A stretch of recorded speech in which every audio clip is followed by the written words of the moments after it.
didn't think it was bad, to be honest. I thought the actual pacing of this one was better. So, yes, Really? yes. That is... Someone surprised here on West Fox. Thank you for joining us today. I just surprised my brother, which is here and there. About he did not like the editing.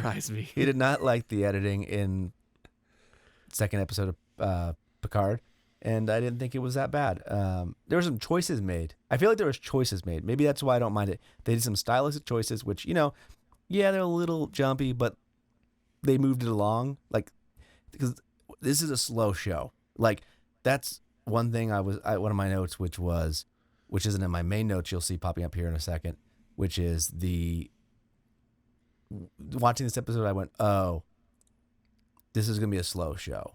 In the sense of this is going to be the mission here that's going to be wrapped up at the end of this 8-episode run is going to be like, we finally found her. And that's the end of the season. Like, I could be wrong, but my guess would be the end of the season is that we find her and then it's over. That would be the worst. I don't think we're getting much farther than that. I don't think we're getting much farther than that. This is the way they're pacing this show. We're already a quarter in, and pretty much we have. There's only 8 episodes. I think so. Oh. Everything can find. If there's 10, even if there's 10, they're gonna even a slight side story. Philip has busted out the Lagavulin. Very nice. So I'm gonna pull the list up here. So we're gonna give you an organized list. Look at this. We're upping our production value like crazy here. So we have our list up here, and we'll start with Shepard's list here. He is our far right guy there. Well, not right. Not politically. Yeah, we won't say far right politically. That's me. Point out me and say far right. Great, awesome. Great start. But one of the areas that we all kind of agree on is generally is the dialogue is not super strong. For me, it's a lot of just meh dialogue. It doesn't hurt me. But I know the one thing that I'm like, ugh. They have destroyed canon, but it's just... Yeah, it's just weak. And also, I hate F-bombs in shows like this. I do too. Not necessary.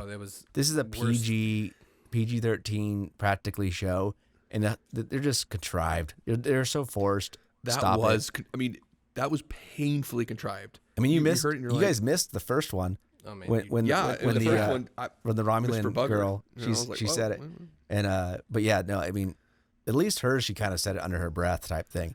The Admiral one was this one like zooms into her face so you know what's going on. So it was a reaction too, was so unbelievably overblown to what compared to what was going on. Yeah, and we'll get to her. Hey, that's part of my list. Yeah, I'm sorry. We'll get into that one. Let's see but yeah, dialogue in general. I know that's kind of the general thing there. There's just examples throughout. I would say we'll get to let's just go to it. Here, I'm going to pull this up here. We'll go to the images. We'll cut that. And then we'll go into, look at this. Which one is that? Talk about more crappy CG, by the way. That little scene was kind of funny. Where he's like, name. I hate that scene. That was. I'm gonna go back. You know what? Anyone would know who John. I'm sorry. Is at that point. Standing there in Starfleet. I have that in my notes. I hate that scene because it's so overused now. Every time someone is retired, they literally have it in the Bond trailer. Since that scene, that like gag is in the Bond trailer, I would have immediately cut this gag out of the movie. I agree. This one. I completely agree, and that's what made me laugh. That's what made it funny. Tone deaf. These people are tone deaf. And not to mention, he was only retired for 10 years, not 10 decades. Yeah, to not know who freaking Picard is, like... That's hilarious. That'd be like not knowing who, like, George Washington or, like, freaking Abraham Lincoln. Abraham Lincoln is... That'd be like running into your time and not knowing who he was. Yeah, that was just stupid. Not even. So, we'll jump ahead in the story, but this scene, her reaction... so there's two parts to this scene for me, and I'll let you guys say it too. So you have some level that her answer is justified from what she says. Sure. It's just her attitude is horrendous. From what she says is that, again, this is the biggest problem of the show is like they just say things without thinking the repercussions. So earlier they said the Federation is becoming isolationist group, which is inside nonsense. But at the same time they're like, oh, but we were really afraid of people leaving the Federation. Yeah, 14 people leaving the Federation. That's exactly what I was thinking. I was like, so wait a minute. What do you want the Federation to not grow or to grow or not? And I don't really know what. Again, that I get where she's coming from, which is, oh, a thing was blown up and the Romulans. Now it goes into the problem with the Romulans, which is, why were we the only ones that could help them? Because as far as I know, the Romulans had a huge empire, pretty similar to the size of the Federation, with ships and stuff and resources, and the loss of Romulus was more of a morality blow than population, because according to what I think is canon, there was only 1 billion Romulans on it, which is pretty small. They said 900 million in this show, and you're like, well, why that would I did a ratio. That would be the equivalent of losing our top 5 cities in the United States. And while that would be problematic, no, that's not right. No, there's not. We don't have not 900 million. No. Proportionally. Oh, got it. So according to whatever Fanipedia there is, Romulan Empire had around 18 billion. Oh, okay. They said 900 million were in that sector that was being wiped out. So 1/18th of our country would be losing New York, LA, Chicago, and 2 other cities, and it would give us about the same proportion of people. And that's if it all went While that would be tragic and problematic, it wouldn't destroy the United States. We wouldn't now be shipping ourselves to Mexico, France, Spain. It would not USSR. Well, the thing was, I think there's a bigger point here that's at play is the Romulans didn't even care to get helped, and this is what kind of frustrates me, because it's like clearly like this whole point, because you're trying to have it like this scene, poor dialogue if we're already going to get there. And then to my second point, her meltdown, because what he first says off there and her response, obviously with the F-bomb, but the effing hubris, it's like I'm sitting there going, what? Like, wow, you're really coming out with some freaking claws. You Yeah. Like, it was so, he didn't sleep with her. It was so dripping in hatred. It's horrible. But then I sit there, like you said, her next points, it's like, it kind of makes sense. And I'm sitting there because the last episode kind of made it sound like there's some interesting things at play. But by this point, it sounds like the Romulans didn't even want to get helped, and screw them then. Well, and like the whole fact that the Federation is supposed to feel bad that they couldn't help them out from people who didn't want to really get helped at all and have just been pain in the A's their entire lifetime. It's like, the Federation tries to do something nice for them, and they still, bite the hand that feeds them and try to slap away their help. And again, like, that goes back to how can Picard still be like, oh, well, we should have done more. You know what? The Romulans want to die because they want to be a-holes. Then let them die. They clearly made her give off that F word and that just hatred. So everything she said after that looked like she was the bad person, when clearly everything she says after that is actually the honest, like, you know what? That's the real truth of it. But we had to make sure that you seem like the bad guy, and this whole thing is bad. So we're going to make sure you make this vulgar statement and act like a complete bitch to Picard right off the bat, so you don't want to care about what she says afterward. That was exactly that dialogue and what the point of that whole entire scene was.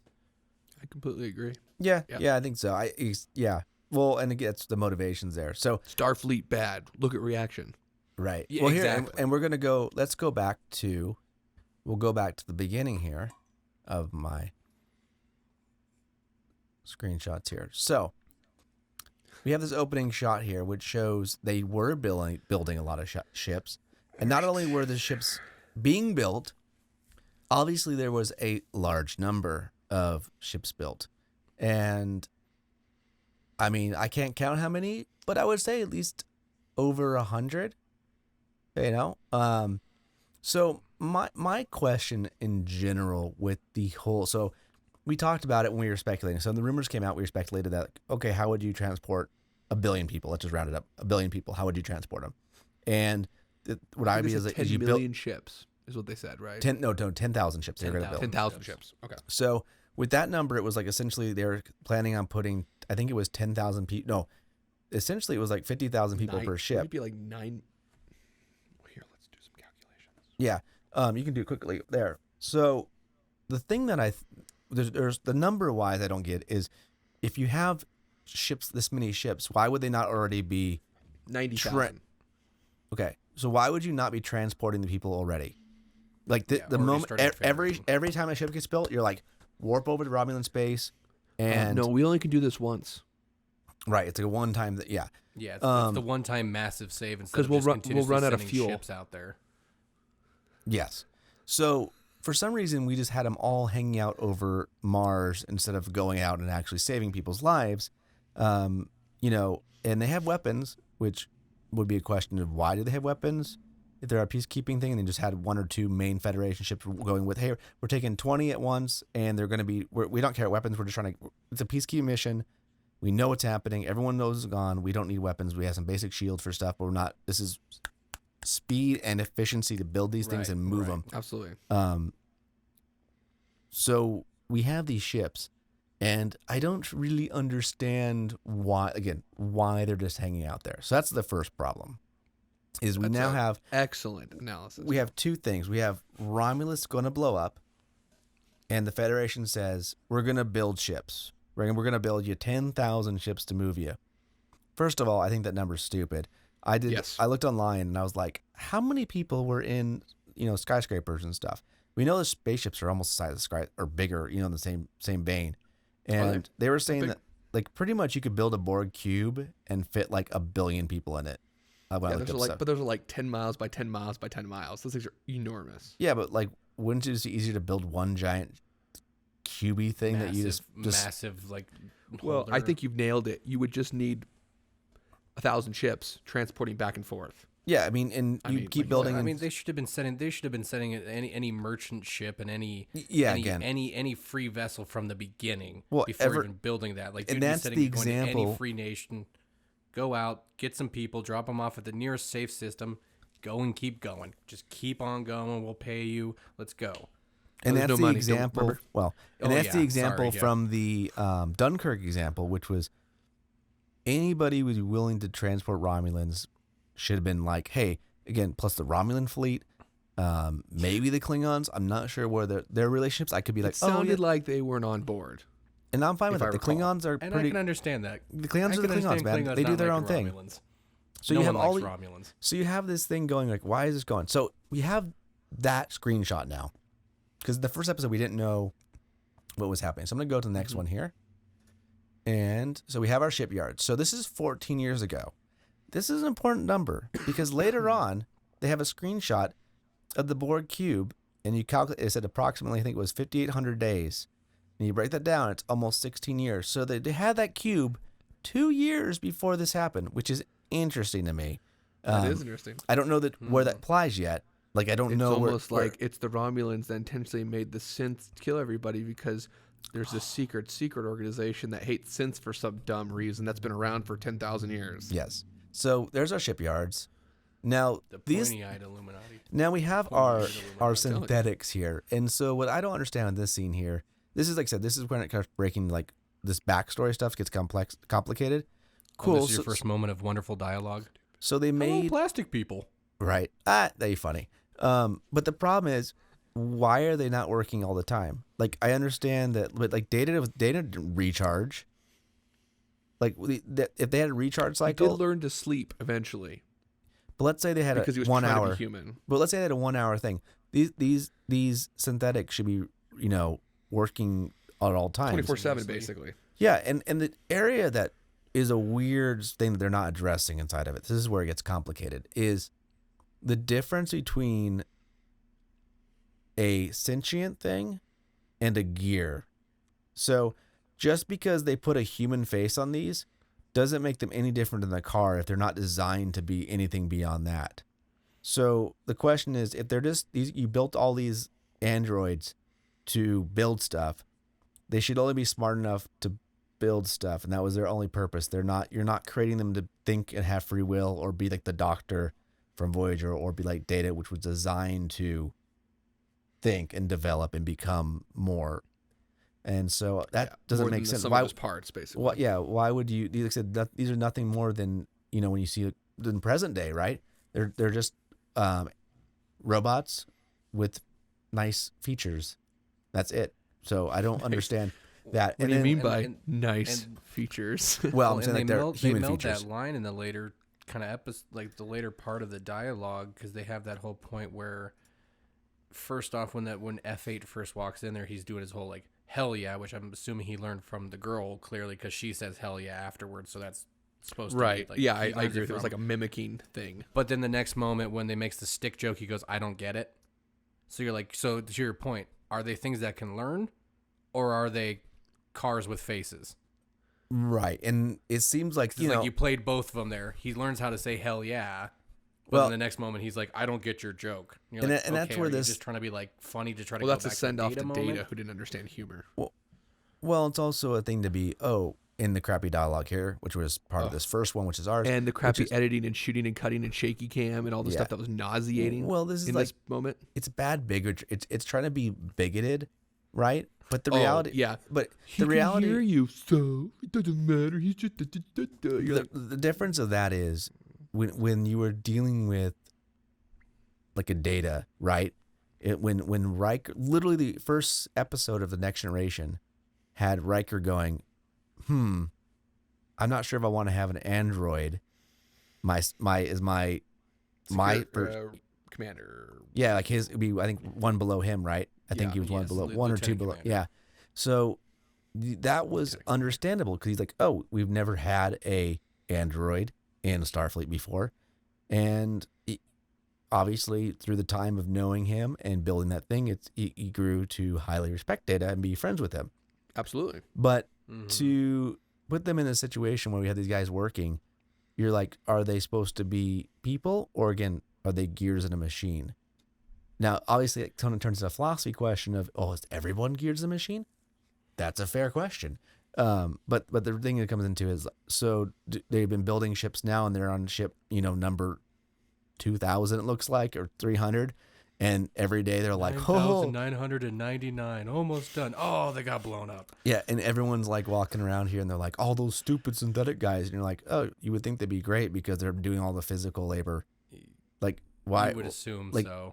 Like, why are they even doing this stuff? So that's why this whole scene doesn't really answer any questions. It just gives us a visual, which is, okay, this one android gets reprogrammed here, and somehow someone reprograms him or turns some setting on or something, and he turns off the defenses, and all the ships attack, which I'm assuming are filled with synthetics of some sort, and that's all that happens. We don't know what happened after that, right? We just know that it's still burning to this day. Well, this is droid suicide, which is asinine, by the way. Mars is still burning 14 years later. Not in the Federation. I'm sorry. Yeah, I agree. That's the stupidest thing I've ever heard. It's like, really? So the entire atmosphere is burned off? What's burning? Do you know what a vacuum is? You can't burn a vacuum. So can you explain to me what exactly is on fire? Yeah, I agree. The planet? I've lit my vacuum on fire before. Vacuum on fire. So you bring up a good point about the programming, Joel, and this is what I was going to mention about this scene is that. So because of this incident, supposedly the Federation says no more research in synths. And you'd say to yourself, well, that's odd, because if first when you hear that, you think the synths tried to go off on their own. Like you got, at least my impression was when they were talking about the synths. Places. Well, yeah, that the synths went, destroyed this place, and then went off on their own. Like they had gained consciousness and then went off. So they said, okay, we don't know how and why that happened and why I they don't were bad. feel like that's what happened. Well, no, I agree. Well, see, that's my point. They haven't told them. They could have, but they haven't said it. Well, see, but we watch it in this. They just kill themselves. And the moment he completes his function, he commits suicide. And I shouldn't say commit suicide. He destroys himself. The assumption I would make is that all of them did that once whatever they were programmed to do. I didn't think of that. Was accomplished. That does seem valid. I didn't think of that. Therefore, why would you stop? That would be like saying, wow, somebody introduced a virus into computers. We will never do research into computers again. Yes, I'd agree. Yes. No, I think it's a good analogy. No. That doesn't make any sense because clearly what we just saw was a pre-programmed response to complete a mission. not a sentient concept of a computer deciding that it wants to kill its overlords and continue on. That's stupid. And that goes great into Shepard's second one, which is Romulans are now scared of artificial intelligence. Is it Romulans as a culture, or is it just the secret organization that's intentionally keeping, based on what she said, being around? Based on what she said, Picard, she made it sounds like they don't ever show them. And I will say, I don't think in canon it ever seemed like the Romulans had a lot of androidy stuff. I don't remember actually ever seeing android. I don't think there's but much. Of course, we never were on their ships. We were never in their culture. It's very rare. Yeah, we don't see a lot of Romulan. They're always very. Well, here's the thing too. You've never seen any android for the Klingon culture either. Yeah, true.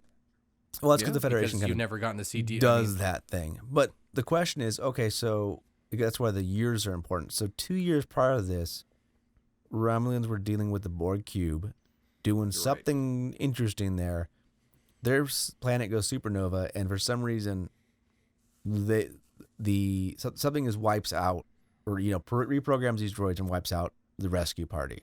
So the question is, are these events tied together? Are they separate?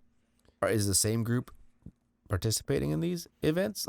I feel like we have very separate, dissident events, and I don't know what the connecting thread is yet. As we'll see when we get farther into this. Well, yeah, and I think kind of because I know it's one of yours for timeline, and you're kind of already touching on it there. Then it's like you have to put in the fact that whatever, I know we haven't said it about her yet, but the Commodore, if she is some kind of plant, we'll just jump to that. It takes a little bit to become a Commodore, doesn't it? So I guess we can go into you're above all the admirals. So yeah, see So I guess that we can go into technically because we already talked about her meltdown for the admiral as part of my dialogue. But yeah, of course there's another spy in Starfleet after finding out that Romulans who are scared of artificial life want to play with Borg, the ultimate evil synthetic. See, this is what leads me to believe that it's not the Romulans as a total culture. It's just this cabal behind the scenes, and they've intentionally throughout kind this of shifted time period, their culture. Exactly. And now that their culture is messing around with the Borg, it seems like they finally got into position somebody who is part of their cabal who's now running the operation, which is our British Romulan friend. That's the way I perceive the situation. So you see on the screen, this girl here, the Commodore. Also, she's a terrible actress. Is she Section 34? She's obnoxious. Is Section 34 the Federation's super sketchy division? Isn't it 31? Section 31? Section 31. It might be 31. I think it's 31. You're probably right. Federation. Now, is that which is funny because she's also the same chick in Discovery. No, that was actually Deep Space Nine. Yeah, Section 31 was a Deep Space Nine. Okay. Yeah, that was a Deep Space Nine. I always kind of forget it. They've expanded it more. Yeah, it's 31. Okay, it is Section 31. So Section 31, I didn't saw that. I'm like, is she Section 31? Maybe. But, so what was weird here is what I don't understand. And you guys had a different perspective on it. I saw it as she's either she seems like she's being a Vulcan part of this, but then she obviously shows full emotion. So she's actually a Romulan with the fake Romulan working under her as a human who has her own motivations, working with another Romulan who's sneaking around on a Romulan Borg base, tracking a human girl who's working there somehow with autonomy, but not. And yes, no one does whatever they want, and if this is Tal Shiar or something like that. The fact that they're not just like, oh, just grab her, and I mean they're willing to grab the other version of her without any problems to hack into her brain or whatever, and they're going to try to find this hive. So there's a lot of like convoluted layers of like who's double crossing who in this weird espionage mystery. And they've shown us a lot, and you're like, oh. I smell a JJ mystery box. Yeah. What I saw was that the Commodore had the two missions. Mission one was grabbing both these chicks. The gal's first operation to capture the one on Earth went south. Failed. So then the second operation seems to have been conjured up by her brother. He was like, well, how about I go there and sneakily do this, And then now the Commodore's saying, you messed up the first time and you ended up destroying it. Now, and Picard's coming around her asking questions, you dolt. You better be sure that your man who's on the second one is not going to fail. Because she's like, your tactics are terrible. You're brash and you're obnoxious. You don't understand subtlety. Oh, there we go. And then she's like, well, yeah, but don't worry. The man that I've got over there understands that. And yeah, then this other girl that's talking to her here up on the screen now. Yeah. Not to mention, so much whammon power. I mean, you got the whammon admiral. It is the somewhat whammon noticeable. commodore. You can tell they're trying. Whammon lieutenant commander. You're like, yeah. It's one of those ones where we're hypersensitive to it now because they make a point of making it a thing. It's true. Versus like if it was like an older Star Trek where you're like, oh, but I mean, again, old Star Trek was pretty like had women and male admirals, and we saw them both intermix. So it's crazy. Yeah, it wasn't a big deal. But now we've seen the only admiral we've seen that's male has been Picard, and he's looked at as a senile, crotchety, curmudgeon-y, obnoxious, in the way person. Yeah. So effing hubris. Right. So hubris. Right? We have this thing that Could I have a ship? This effing hubris. They add a lot of. I really want to make this point though. I really want to make this point though, because you two have said for years. Like I said, I'm unsure where Commodore O, the lady that you have on the screen, fits within everything. But they did make it sound weird because she had, I think it was O is what they called her. Yeah, which is what she said. It was like Commodore O. Oh what? But it made it sound like, because there was clearly she knows that the British sounding Romulan is a Romulan just parading as a human. So I think they all know what's going on there, but my thought then is so clearly the Romulans then on the Borg base aren't a part of. Yeah, see, that's my thing. I don't think they are. Then I think so. I think the but ones on the Borg. He said, so but that he makes, said, give some credence, Phil, to what you were saying about like it might be the secret Var Shada, whatever their new name that they came up for the extra the Vashnarada. The Vashnarada, yeah, like right, whatever. But careful since, to eat your bones. Since now there's now even secret beyond the Tal Shiar. But that's what it made it sound like, as though I think you might be right, Phil. It's like they've been kind of in the shadows hiding it, but now Romulans do want to understand synthetic technology, and I think now the extra secret group is trying to hide behind it. But my big point is, again, how does this chick become a Commodore within Starfleet as a spy? Well, like, remember how many years would that have to taken? But remember, and you're telling me that they let this kind of crap go through? No. See, you missed the obnoxiously obscene and smack in the face foreshadowing at the very beginning of the episode when our former Tal Shiar Romulan caretaker told Picard they've been sneaking in the Federation. In the Romulan Empire. They're everywhere. Klingons. They're in Starfleet. So that's all you need to know. Oh, of course, this Agent Cabal has been in Starfleet, so therefore why shouldn't they be the Commodore? Well, here's my thing on it. I know this one looks like she is actually Romulan, but first off, Starfleet's never had Romulans. Like, there's actually never been a Romulan in Starfleet. I agree with Joel. My first assumption was that she was playing Vulcan. Was my assumption. Yeah, and again, the problem with this turns into they don't explain it well enough, and we don't know motivations. And again, the next scene here, I'm gonna kind of jump ahead because it's like. What were you gonna say? You were gonna say something when Christopher was talking. Oh, I forgot what it was, to be honest. Way to go, Chris. No, it's okay. Trumped over important. No, it's something that important. It was probably something I got later. I do know here that again, it's the reaction of these people just doesn't make sense of like structurally. So that's what I was going to say. This was a different topic, but so I was trying to find in history in America, if someone sees this and they don't know, I was trying to see if there's any precedent for bad admirals, like incompetent / like, so Star Trek now has created this legacy of bad admirals that just kind of do whatever the F they want. They just kind of go off and they're like, so I'm going to go build a spaceship on my own. It's more advanced than anything we've ever done before and 10 times bigger. Right. And no one's going to notice. Or I'm just going to go start a little miniature war somewhere and no one's going to notice. Or, and then you have Insurrection. I'm gonna relocate those planets for insurrection. Is that what you're about to say? Yeah, insurrection there. I don't understand why, like with the modern technology, not that I feel like the Federation should be spying on their admirals, but at the same time, I feel like they are literally working in San Francisco. I don't understand why there's no level of accountability on these people. Like, where's the accountability flowing in this right now? Where's the checks and balances? Yeah, because there literally feels like have resources. These 5 people are like, done. Everything works for them. There's nothing else that can happen. So I'm very confused by this, like, story plots of these admirals / high level people continuously being able to do whatever they want without any repercussions on it. So I don't understand that. So here, the next shot here I'm going to show you. Especially because you realize they have a supervisor. Right. A Commodore. Well, here's an example, like, again, the writing of stuff that's just a waste of time, so a little bit of dialogue.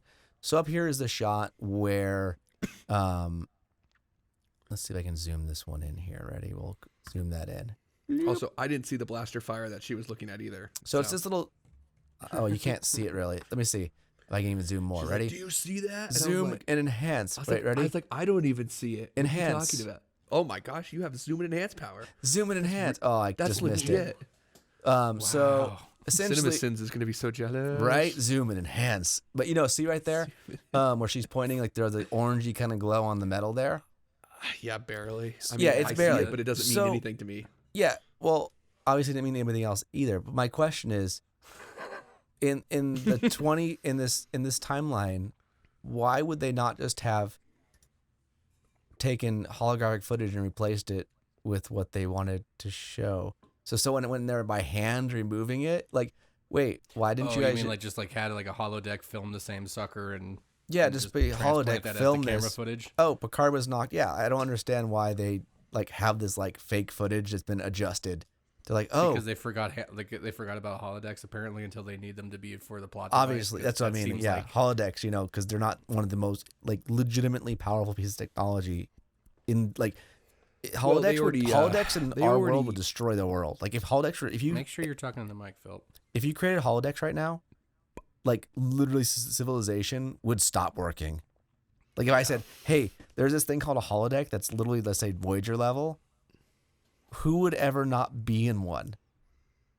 Sure. Like other than people who just hate technology, but in the sense of it, you're like, oh, you want to go play video games in the most realistic level? You want to go do adult activities on the level? You want to go skydiving without parachutes and do crazy things? Like reading? Yes, like reading. Paying bills? Yes. You could do, you could sit there. I mean, we've seen it's a DMV, but it's an empty line in the holodeck. Literally. So you're telling me that like with all the things that people would do with the holodeck that in modern world would not cost. But I said that the holodeck's technology would be applicable in so many infinite things. It's the ultimate fantasy. Well, not even that. Think of the spurious nature that could be used. I mean, we see Photoshop, right? Well, as I'm saying, video clips and faking things out. And hence what I'm saying. It's what they did in Discovery when they're like, Spock murdered a bunch of people. JK, they were holograms.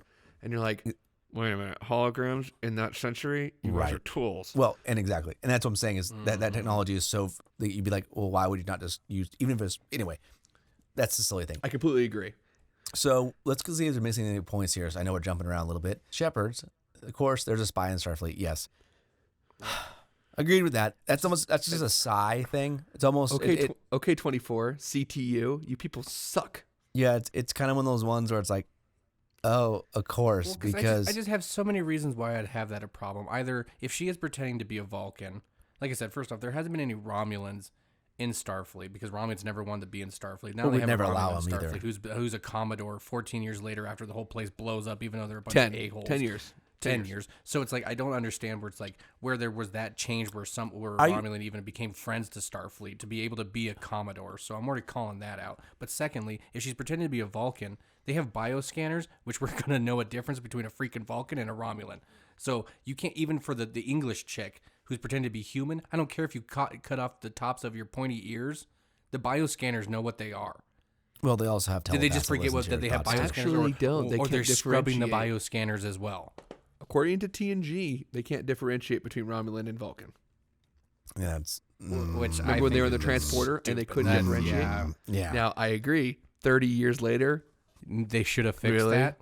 Well, and also too, in the sense of, didn't Starfleet have telepaths that would check on security stuff and deal? Right. Like, not just people who don't just feel emotions, telepaths or empaths, like Deanna Troi, actually reading people's minds and be like, "Oh, because you're a turd." This is a jump back to the old game. Prison. Is there anything we should know about you? There's one other game I always forget about. Evil? Yeah, well, Christopher, there's one other game that I need to remember that is one of the best games ever, and we always forget about it. So we'll have to add to our list of best games ever. Starfleet Academy was actually still one of the best. Like, you could actually target ships and stuff like that, but essentially in that one you actually had to pass a telepathic thing. So that's what made me think of that. But that's true. That's right. Yeah. So what were you gonna say, Joel? You had an issue, and I'm guessing it was at the 10-year thing that I mentioned. Oh yes, a 10-year. I was like, wait, so that would mean the Romulan planet was destroyed 10 years ago, and that's why they were. Are you sure? Yes, that's why they were having the interview. It was the 10-year anniversary of the supernova. So the Romulan ship, our shipyard was destroyed. 14.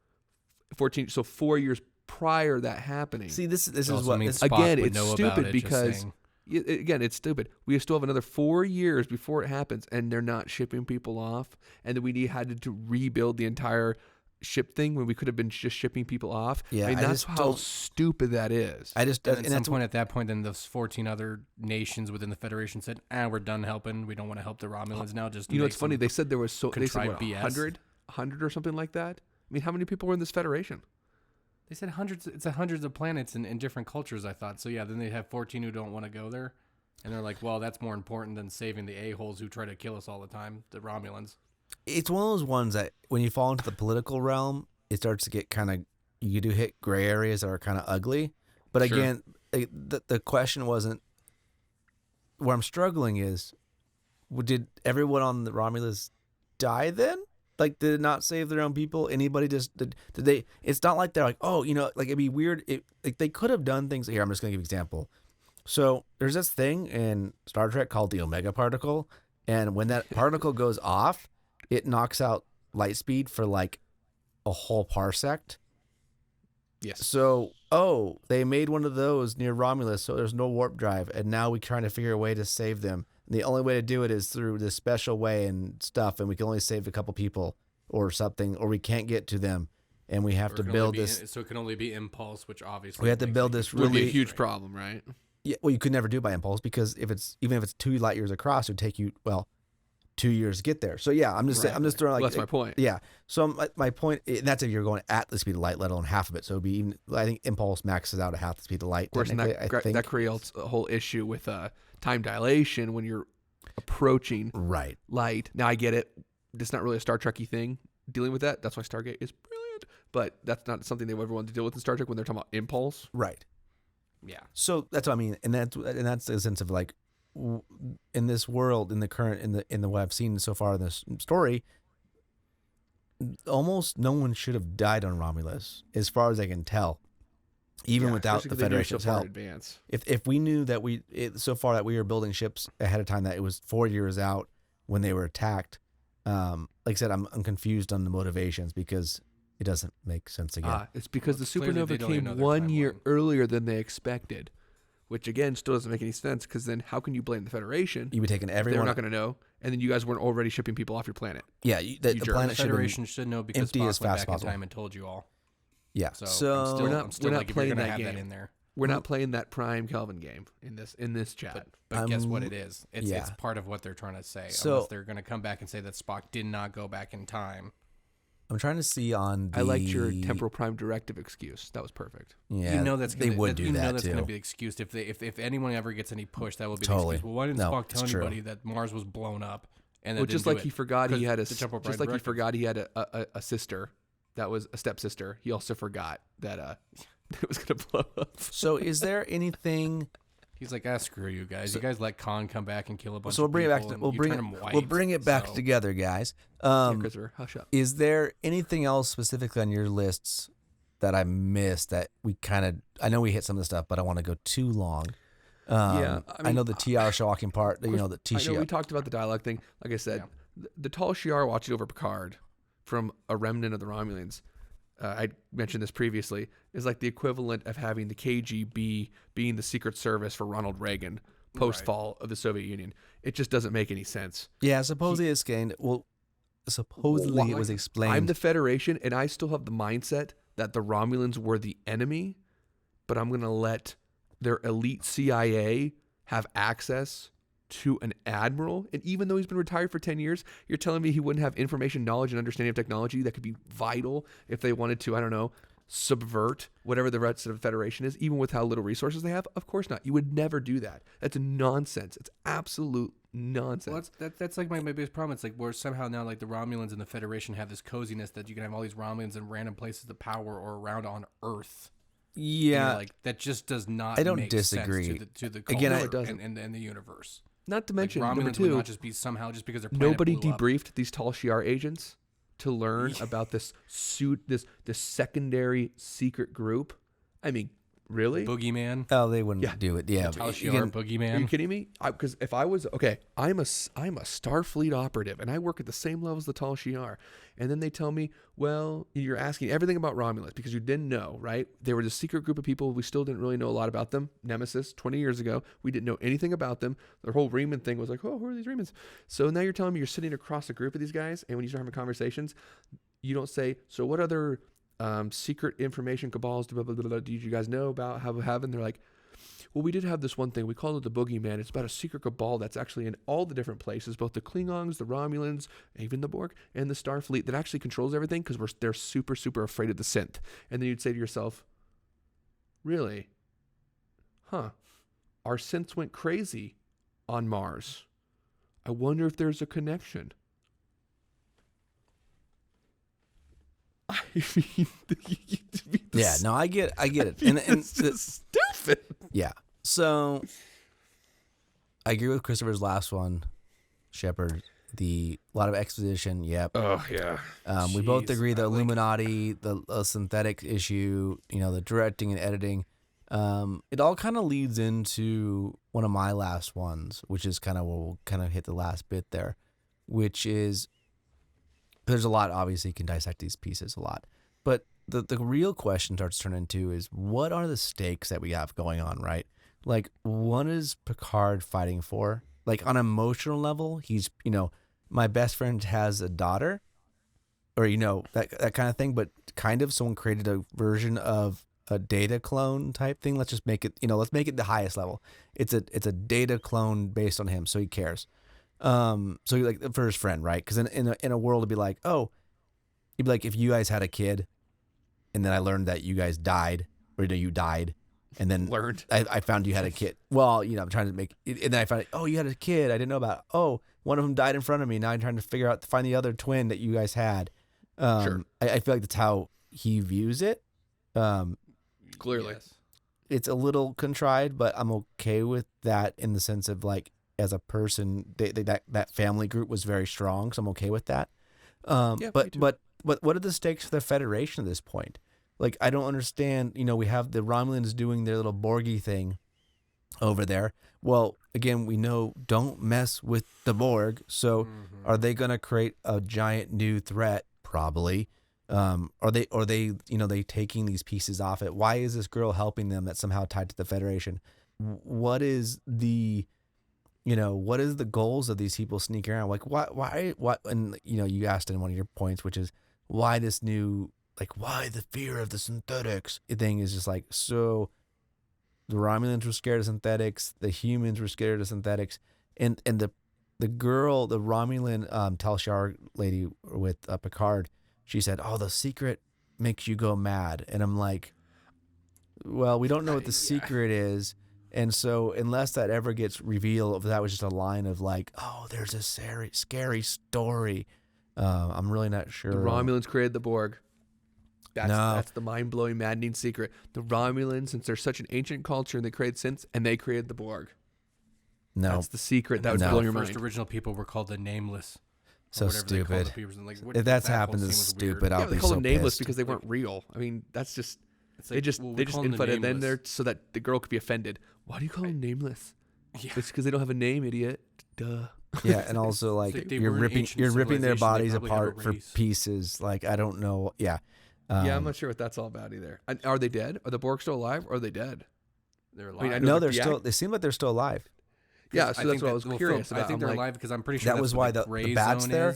Yeah, the gray zone where she's like, you better disguise have this them on for the when gray the zone. badges turn green. Well, and then didn't you technically see, Philip, that it showed that first scene when they go into the area? It says it's been 5,385 days since assimilation. You know, it was like 16. I think it was 5,800, and it was around 5,800, and that was the 16 years I was saying. Since someone had been assimilated, is what that sign had said. Oh, so that means that they've been there for even longer than 16 years, Joel. Well, here, let's see if I can find the. Let me see if I can pull up the. I think you took a picture of it. I missed that sign. No, I didn't pick it. I didn't put the picture up.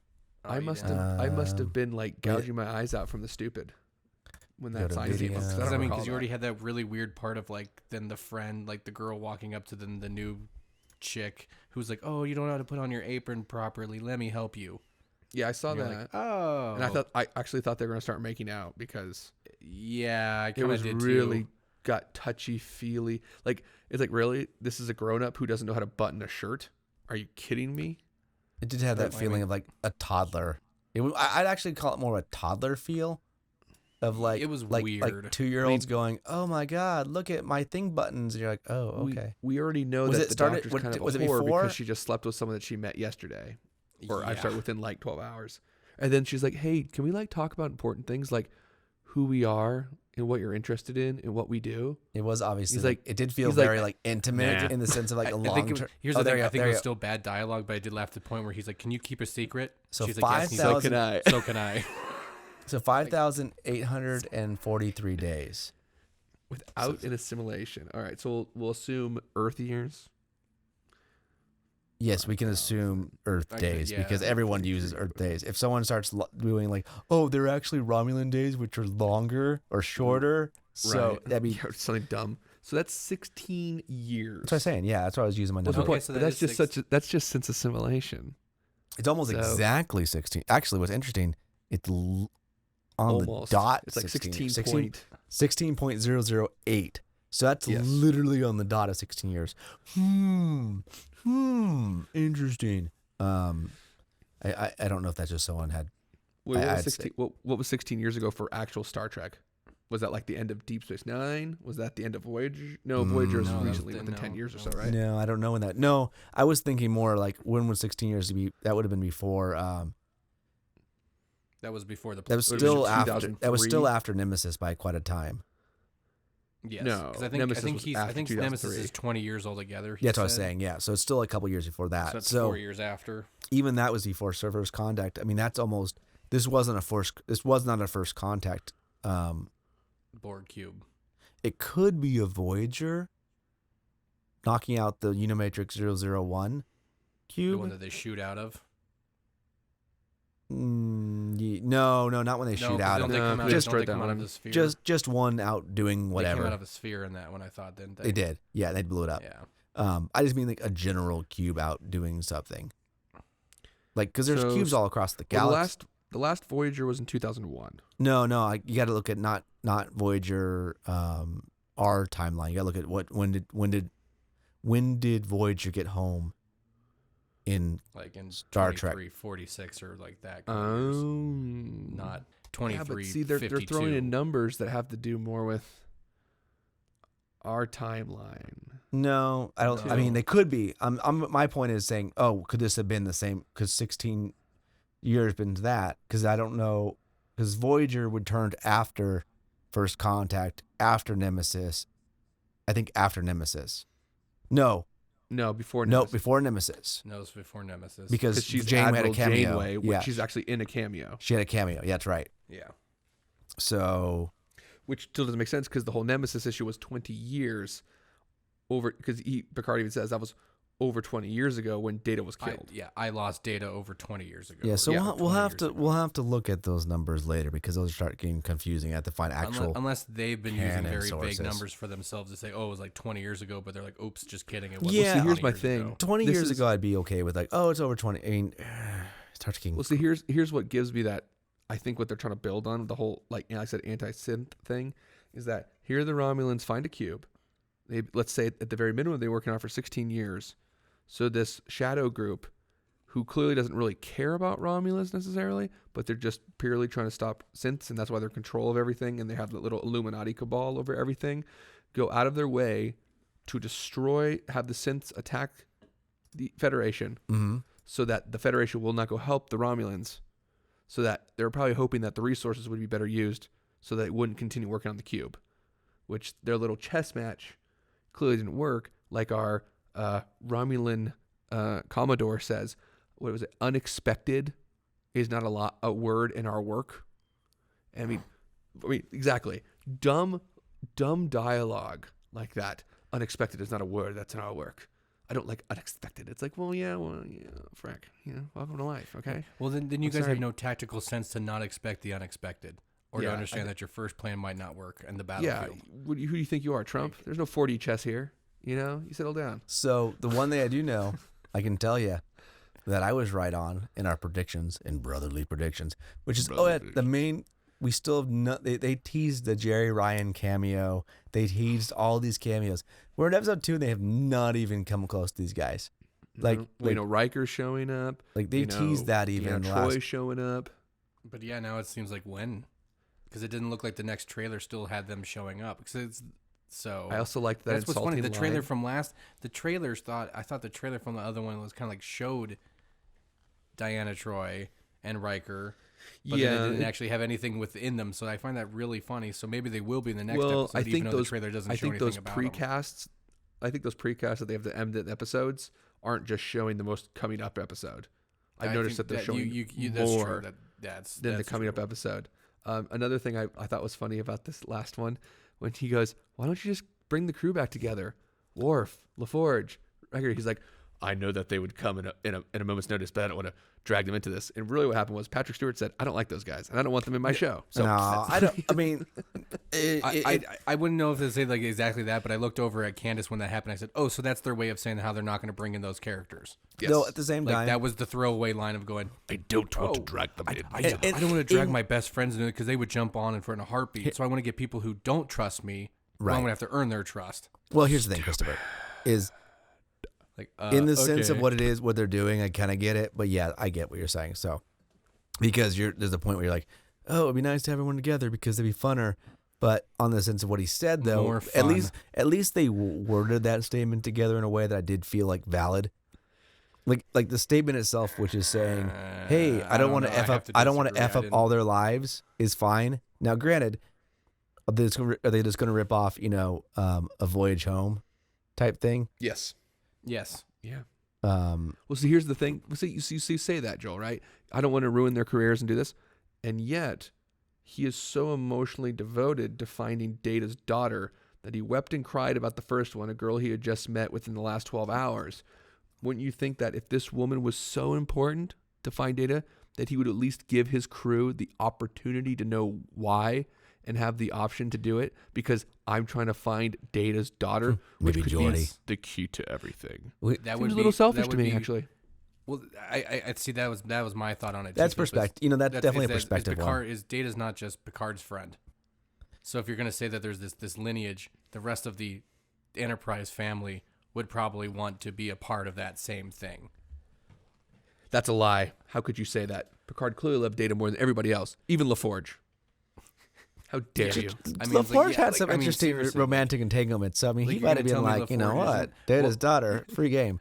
To that point, though, otherwise, there hasn't really been much nostalgia. So no, that's true. They have not. They've really tried to stay away from any nostalgia. I will give them credit for that. Intentional. Other than like the Stargazer, which that's actually made me annoyed.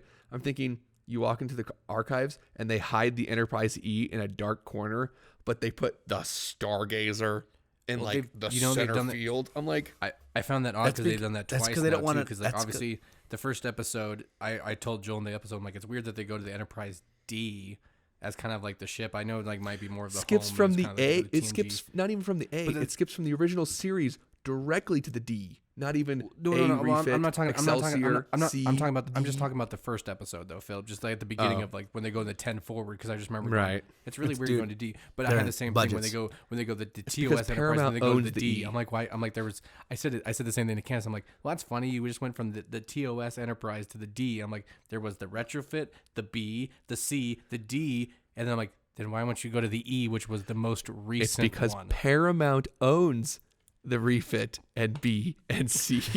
Yeah, something like that. That's why. I mean, meta. The only reason I bring this up is because Sir Patrick Stewart brought it up in that Variety and/or Hollywood Reporter article about why they had made this decision to make the Federation xenophobic and isolationist, and it's supposed to be a commentary on the United States. It's kind of amusing to me, actually, because if you take out the politic that they're trying to force down your throat, what they're actually saying is the Federation, which we would all consider is a socialist utopia where no one has to spend any money in currency and everyone gets along together, and we want to better ourselves and our strengths and whatever are what drive us and all that stuff. And yet, that same mindset now has turned anti its own group. It's worried about what it wants to make sure it keeps its control, doesn't want those little other Federation places to secede just to support one group of people, and it's willing to shut out its admiral who is supposed to be kind of a righteous, pious kind of character, and it shuts these people out, and it allows the increase of people who are destructive and secretive and are trying to keep things away from people so they don't understand what's going on. And I find that very, very funny because while socialist utopia is a stupid thing, if you want to accept the world for how it was set up, making the Federation what it is very amusing because it more reflects, say, Stalinist Russia and Lenin Russia than it does United States wanting to have a border. So I just find that very, very funny because the Starfleet is not a capitalist society. That's not what it is. Like I said, there's no money, there's no currency, there's no exchange. Well, it's not a capitalist society. It's a socialist society. And now they're saying, well, this is what a socialist society would do. It would turn into this. And you're like, yes, it would. I know that's not what you're pushing for, but you're absolutely right. It's a funny meta thing. No, you're saying, yeah. Well, and again, when you don't push into thinking out, again, the choices you're making in your writing, it's where it struggles. So I think that's where, again, we'll see where these little threads, right now there's a lot of little threads in the story. There's nothing coherent. That's again the last point there, which is like, where's, this is where a lot of these stories struggle in, which is scale. I mean, technically we still haven't left Earth other than a couple of cutaway shots. Yeah. And where the second episode ends. So, that's where these... And you're ended with that commander or that chick then at the end, which you're supposed to go like, what? And I can't even comment on it because until we find out what that is, I'm not going to even comment on it. She's the commander of the ship that he was in charge in when he was originally trying to go over to the Romulans to start the mission because it's part of the Countdown comics. That's where she's from. The gal at the very, very end. Yes, that is where she's and from. So she I'll have to read those. Sorry, the because Countdown comics? What? Comics. Yeah. Are those real? Oh, that's right. That's not television. I don't care. Yeah, no, I agree on that, Philip. It's the problem. So, I guess we'll see what happens next week. I mean, you didn't think that some of the editing choices were weird and just terribly haphazardly thrown together and cut? I'm surprised.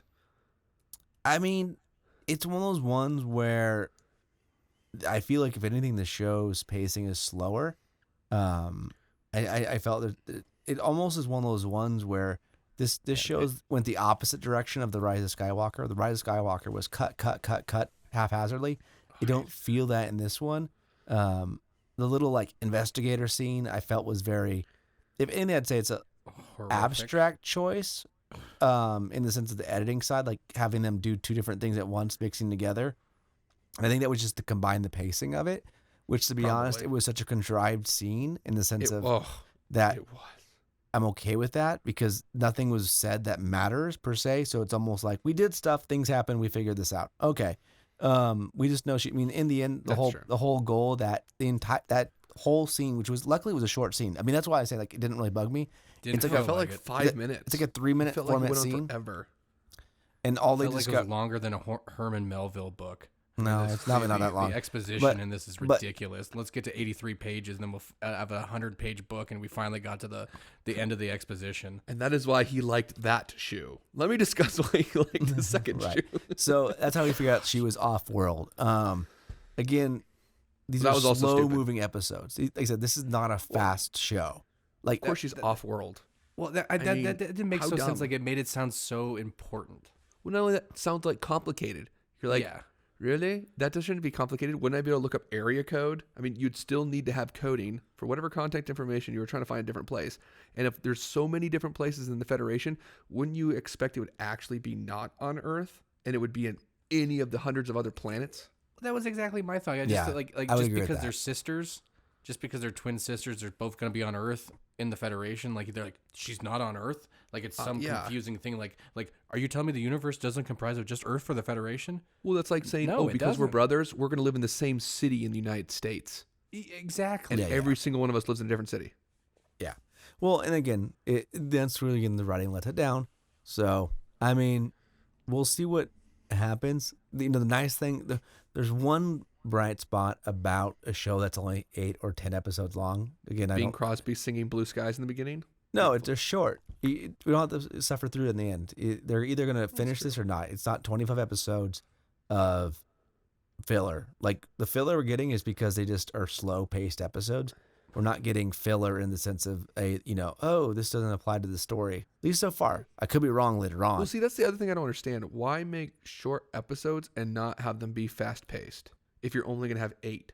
Because that gives you one option. Because You there's a have a season massive 2, man. dump season of 2 and information season at the 3. very end. Season 2 What and was that? season 3. Say again? Season 2 and season 3, man. It's always what it's about. It's just like movies when they're like, hey, this movie has a cool concept. Well, we're not going to finish it because there's another movie coming, and that movie will never come out. Wait, how many books That did he movie write? will be a 7? two-parter. Let's do 8 movies. Yeah. So Why? Because I said so. Yeah. So that's going to be the thing we'll see. I mean, like I said, you're starting to see the cracks form in this one for me. It's not the worst thing I've ever seen. Again, I think that if you're coming from the We've seen Stargate Universe. if you're coming from on this show so far, if you're coming from a non-critical perspective, right? Like we are coming from this from a highly critical perspective. Like looking at Star Trek as a whole, everything we've seen ever, excluding Discovery, and looking at it as a whole thing and going, does this make sense? And then we're like, no. But if you're a casual Star Trek fan, if you're someone who isn't bugged by canon and lore things, then I would say this is still in that B range. I've seen bad stuff, and this is not that bad.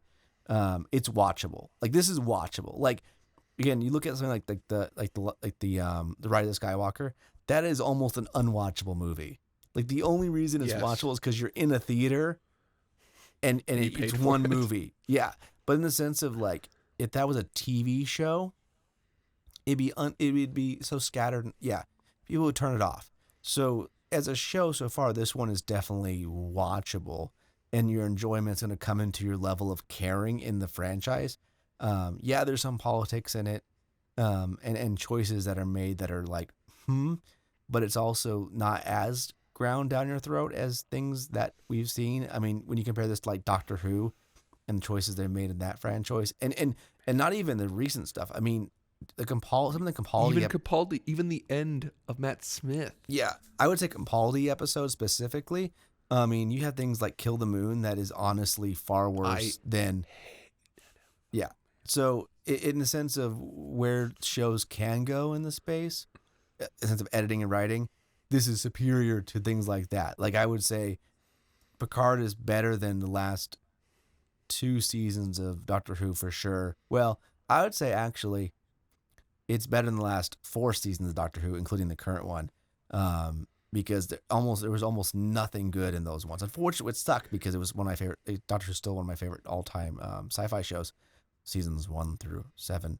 And I know he's like, you don't like the end of season 7, I know, but this stuff is definitely better than what we've got recently when it comes to like other sci-fi shows. So at least it gives you, I feel like it does scratch the itch of sci-fi if you're not thinking about it like we are, which is the canon. Yeah, and that's why I brought my wife in to watch these, because she's never seen Star Trek at all. Okay, so interesting. Fortunately, we're gonna start her. But I was kind of curious to see how she'd feel about this, because when I first watched the first episode, that's what I said. I said, okay, I have to think to myself, this isn't Star Trek. It's not, like I said, it's not episodic. It's like watching, and I mentioned this previously, it's like watching Sherlock Holmes and The Mentalist and NCIS. Okay, if you've made the decision to be okay with that, then you just have to say, okay, is this writing good? And right now, it's on a razor's edge, because apart from canon issues of Star Trek, the majority of what we've talked about is just common sense bad writing, to be honest. Yeah. I mean, I haven't been like, well, in episode 7 of season 4, such and such happened, and that's just canon breaking. No, it's more like, well, this doesn't make sense, this doesn't make sense, this doesn't make sense. This doesn't make any common understanding sense based on just a generalization of the universe. Now, my wife did like the first episode, which didn't surprise me because, like I said, she's not introduced to Star Trek. And Patrick Stewart is freaking great. I like the shooting. What? And Patrick Stewart has, like even Dad said it. He's like, freaking Patrick Stewart has charisma like crazy, man. He does. Like, he does. You just see him on screen. For being 80-something, he's got some 87. gravitas. But he's got it. He nails it. Yeah. Although I agree with you, Joel. The two best characters so far in the entire movie are the caretakers. They have the most... Mm-hmm. They have the most acting range so far. They're very amusing. The way that they interact with Patrick is sensible. They don't say stupid, weird, odd, dumb things. They say something that a normal person would say. They're almost too human. That's the problem. I'm okay with that, to be honest. Sure. Because I feel like Romulans are pretty human. We were talking about that. And if anything, Romulans are more emotional based. Oh, yeah. With the subtext of what they are highly digging into in this show, which is the Romulan subtext of secrecy, which I don't know if that was as prevalent in standard Romulan day-to-day culture. Maybe a hair. I'd call that like maybe not their primary trait, and this is definitely pushing that into their primary trait. But all we're seeing here too is I would actually say that those two that are caretakers are pretty similar to what I would consider a well-adjusted Romulan.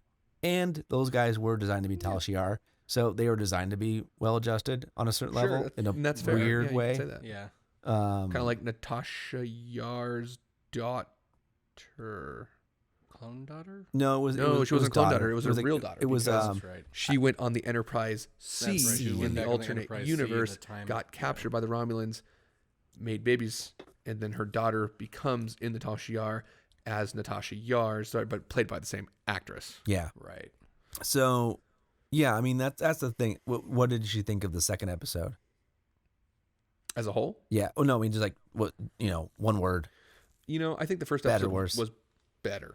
The second episode, I thought it brought in more issues. I didn't like the editing. We could say that's subjective. Yeah. Relatively, but yeah. Yeah. I can see your points and stuff. Bad choices. Things. Yeah, sure. I would say, having watched the first one, I was more interested in watching. Having watched the second one, I'm less interested in watching. Okay. I would agree with that. Like I said, I would agree, Phil, because like the second one just brought up so many more questions. Now there's just so many more like I said, so many things where you go, but why? Why would you guys do that? Or now like even what was simple talking things about timeline stuff, we're going like just even if it's not canon breaking, it's just basic. Like I said, it's basic world building stuff about a universe there, and you're like, okay, you have a universe, you have a timeline. You guys can't even figure that out with this series, and you're opening up so many questions. That's fair. That cannot be answered with how you guys are doing it. Yeah, like, I mean, I agree. I think that the likelihood of them answering most of the questions is rocky, slim to none. But we'll have to see where that goes, really. Yeah, I see them answering those questions like I see Steve Moffat answering the name of the doctor. Just kidding. We're not going to do that. Well, and like when the scary thing is when you know there's more than one season coming out, there's a likelihood they'd like to drop a Easter egg on you at the end. Yeah, that's more designed to make you go, Still is bad writing. Than to make you go, oh, okay, those pieces all interconnect. So, but I think that's gonna wrap us up for today. Thank you everyone for joining us. I know it was another long episode of awesome excitement, and you have an excellent day.